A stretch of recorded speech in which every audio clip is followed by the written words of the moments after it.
Extra sensitive मतलब क्या है ना, क्लास में अगर किसी बंदे को, मान लीजिए कोई बच्चा है, ठीक है, उसने बाल बहुत छोटे छोटे करा लिए, किसी की डेथ की वजह से नहीं कराया, अपने हेयर स्टाइल की वजह से मान लीजिए करा लिए, पता चला इस बात पे भी लोग मेरे को गरियाने लगे, हो सकता है उसके घर में किसी की डेथ हुई हो, मान लीजिए उसने बाल बहुत छोटे छोटे कराए हैं, फैशन की वजह से कराए हैं, अगर गलती से टीचर ने उसको टकला बोल दिया तो खत्म, टीचर के ऊपर केस हो जाएगा, बच्चा जो है वो फेसबुक इंस्टाग्राम पे जाके उसके खिलाफ रील बनाएगा और बच्चा जो है वो ये सबको बताएगा कि देखिए ये टीचर, हमारे टीचर ये क्लास में हमारा मजाक उड़ाते हैं, ये रेसिज्म हो जा रहा है, कास्टिज्म हो जा रहा है, ये सिज्म हो जा रहा है, सब सिज्म घुसेड़ देंगे वहां पे और इस मुद्दे को इतना बड़ा बना दिया जाएगा, फिर इसके ऊपर ऑल ओवर इंडिया डिबेट चलेगा, है ना, जम्मू कश्मीर से लेके कन्याकुमारी तक, इधर गुजरात से लेके उधर आसाम तक लोग जो है वो ट्वीट करेंगे, लोग इसके ऊपर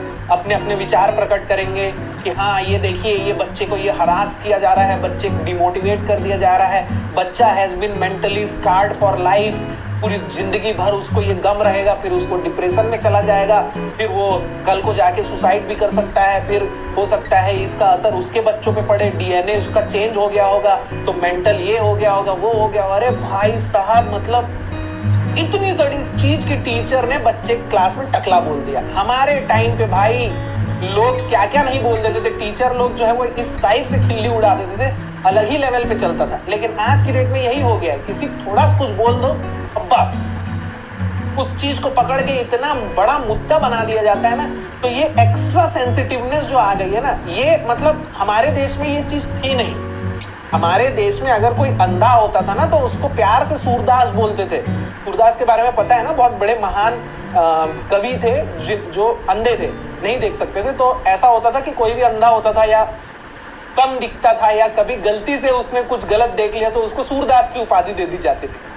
तो हमारे जमाने में वो चीजों का बुरा नहीं। आज की डेट में अगर तुम बोल दो किसी सूरदास, दो अलग अलग लोग खड़े हो जाएंगे, एक सूरदास के समर्थक अलग खड़े हो जाएंगे, बोलेंगे कि तुम इसको सूरदास कैसे बोल सकते हो, और दूसरा उस बंदे के समर्थक खड़े हो जाएंगे कि तुम सूरदास इसको क्यों बोल रहे हो, तुम अंधे मजाक उड़ा रहे हो। ये हे भगवान, इतना बड़ा कंट्रोवर्सी हो जाएगा कि पूछो ही मत। तो ये एक्स्ट्रा सेंसिटिवनेस हमने ना अडॉप्ट की है। कहां से? ये वेस्टर्न कल्चर है, क्योंकि वहां यूएस में क्या है ना, उन लोगों को गरीबी, भुखमरी, ये सबसे उन लोग ऊपर उठ चुके हैं। तो उनके पास मुद्दे क्या बच गए, यही बच गए हैं कि इसको बंदर क्यों बोल। अरे भाई, एंड्रू साइमंड्स को हरभजन सिंह ने बंदर बोल दिया। अरे भाई, वो मुंह उसका दिखता गोरिल्ला जैसा है, बोल दिया भाई, इसमें क्या बड़ी बात हो गई। हम आए दिन किसी ना किसी को गधा बोल देते हैं, कुत्ता बोल देते हैं, बंदर बोल देते हैं, चिंपांजी बोल देते हैं, कोई बहुत बड़ी बात नहीं होती। वहां हरभजन सिंह ने बेचारे ने प्यार से बोल दिया सामने वाले को बंदर, बस हो गया भाई। आज तक हरभजन सिंह को बेचारे को है ना उसका झेलना पड़ता है कि तुमने एंड्रू साइमंड्स को बंदर कैसे बोल दिया था, तुम रेसिस्ट हो साले, तुम कास्टिस्ट हो, तुम ये हो, तुम वो। भाई बंदर जैसी शक्ल को बंदर बोल दे तो क्या बड़ा कर दिया भाई, इतना है, इतना क्या बड़ा हो गया। वही तो ये मतलब इतना एक्स्ट्रा सेंसिटिव क्यों हो गए लोग, इतनी छोटी छोटी चीजों पे क्यों ऑफेंड हो जा रहे हैं कि थोड़ा सा किसी को कुछ बोल दो तो एकदम ही बुरा मान जाते हैं, उस चीज को एकदम पकड़। अरे सर ने मेरे को कल चिल्ला दिया था, अब से ना मैं सर की कोई भी लाइव क्लास अटेंड नहीं करूंगा, देख लेना, और मैं सर का फीडबैक बर्बाद कर दूंगा, मैं सर को हर क्लास में 1 स्टार दूंगा, बार बार देखूंगा, बार बार 1 स्टार दूंगा, ऐसी की तैसी कर दूंगा, मैं सर का पूरा पेमेंट कटवा के रहूंगा, मैं मेल भी करूंगा, मैं कैंपेन चल। अरे भाई मतलब मैं अपने लिए ये नहीं बोल रहा हूँ कि आप लोग मेरा मतलब फीडबैक हमेशा अच्छा रखा करो, कभी बुरा। अगर मैं पढ़ाने में कोई गलती करता हूँ या कोई भी पढ़ाने में कोई गलती कर रहा है, अच्छा नहीं पढ़ा रहा है, तो वो देना आप लोगों का हक है। वो फीडबैक का सिस्टम बनाया ही इसलिए गया है ताकि हमें पता चले कि हमें और इम्प्रूव करने की जरूरत है क्या, हम कहाँ गलती कर रहे हैं, हम कहाँ कम हो रहे हैं, हम कहाँ पीछे हो रहे हैं, है ना।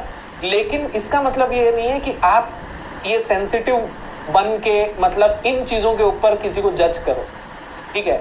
और ये मैं डर की वजह से नहीं बोल रहा हूँ कि मुझे बड़ा डर है कि आप लोग मेरी ऐसी तैसी कर दोगे फीडबैक, मैं इसलिए नहीं बोल रहा हूँ। मैं बस आपको ये समझा रहा हूँ कि ना अभी क्या है ना, ये सब चीजें जो है आपके हाथ में, आपके कंट्रोल में है। आगे जाके क्या होगा मालूम है, जब आप नौकरी, ऐसे जो एक्स्ट्रा सेंसिटिव बच्चे होते हैं ना, ये आगे जाके नौकरी में सर्वाइव नहीं कर पाते।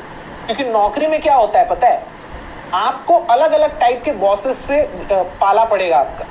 उसमें कुछ बहुत अच्छे होंगे, जिनका नेचर बहुत अच्छा होगा, बिहेवियर आपके प्रति बहुत अच्छा होगा। कुछ ऐसे होंगे ना, बिना गलती के आपको पेलेंगे, बिल्कुल रूडली बात करेंगे। वहां आपको सबके साथ अच्छे से बिहेव करना पड़ेगा, सबका सुनना पड़ेगा, बिना गलती के भी आपको माफी मांगनी पड़ेगी। वहां आप ईगो नहीं दिखा सकते, वहां आप ऐसा नहीं कर सकते, अच्छा मेरे को बचपन से आज तक कभी मेरे बाप ने मेरे पे हाथ नहीं उठाया, कभी मेरी माँ ने मेरे को ऊंची आवाज में कोई बोला नहीं, और तूने मेरे को बिना गलती के कैसे बोल दिया। हाँ, वहां आप ये सब नहीं कर सकते, ऐसे लोग सरवाइव नहीं कर पाते। इसलिए मैं बताऊं आपको, रैगिंग जो है वो पहले के जमाने में इसलिए ली जाती थी क्योंकि वो लोग तैयार करते थे आप लोगों को। आगे जाके आप लोग जब रियल लाइफ में जाओगे, आप लोग जब करियर बनाना स्टार्ट करोगे, आपको ऐसे सारे लोग मिलेंगे जो आपकी टांग खींचेंगे, जो आपको नीचे लेके आना चाहेंगे, जो आपको बिना बात के गरियाएंगे। आपको सबको झेलना पड़ेगा, तभी आप ऊपर उठ पाओगे। इन सब चीजों से, इन सब मोह माया से जब आप ऊपर उठ जाओगे ना, कि मेरे को कोई फर्क नहीं पड़ता रे भाई, मैं अपना काम अच्छे से करूंगा, मैं सबसे इज्जत से बात करूंगा, मैं सबको खुश रख सकता हूं, तब जाके आपको सफलता मिलेगी। वरना ऐसे लोग पहले दिन ही फेल हो जाते हैं। जब उनका बॉस उनको गरिया देता है, वो रोते रोते भागते हैं ना कैबिन से, वहीं खत्म हो जाती है उनकी इमेज। वहीं समझ जाते हैं जो बॉस होते हैं ना कि भाई इससे मैं नहीं काम करवा सकता, ऐसे इंसान के साथ मैं नहीं रह सकता। तो इतनी छोटी छोटी बातों पर रो दे रहा है ना, तुरंत मम्मी कॉल चला जा रहा है, बताओ मीटिंग में मेरे को ऐसे फिर, और होते हैं, आपको लग रहा होगा कि ऐसा कोई, मैं ऐसा नहीं करूंगा, बट आप सब में से 80% लोग बुरा मानेंगे। आगे जाके ना कभी ना कभी किसी न किसी मोमेंट पे आप बुरा मानोगे, और वहां आपके पास चॉइस नहीं रहेगी। यहाँ आप मेरा फीडबैक दे सकते हो, वहां आपसे कोई आपके बॉस का फीडबैक थोड़ी लेगा, वहां आपसे कोई थोड़ी पूछेगा आपका बॉस आपसे अच्छे से बात करता है बेटा, आपको अच्छी तरह से ट्रीट करता है बेटा, हाँ कोई बायस तो नहीं रखता है। अरे नहीं घंटा, वहां कोई ये सब नहीं पूछेगा आपसे, है ना।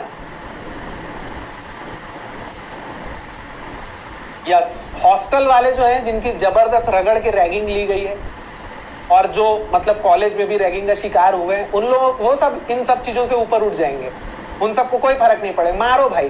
क्योंकि हॉस्टल में यही तो सिखाया जाता है कि साल भर तुमको जो बंदा जो है पेल रहा है रैगिंग के नाम पे, अगले 3 साल वो तुम्हारे लिए जान भी देने के लिए तैयार रहता है ना।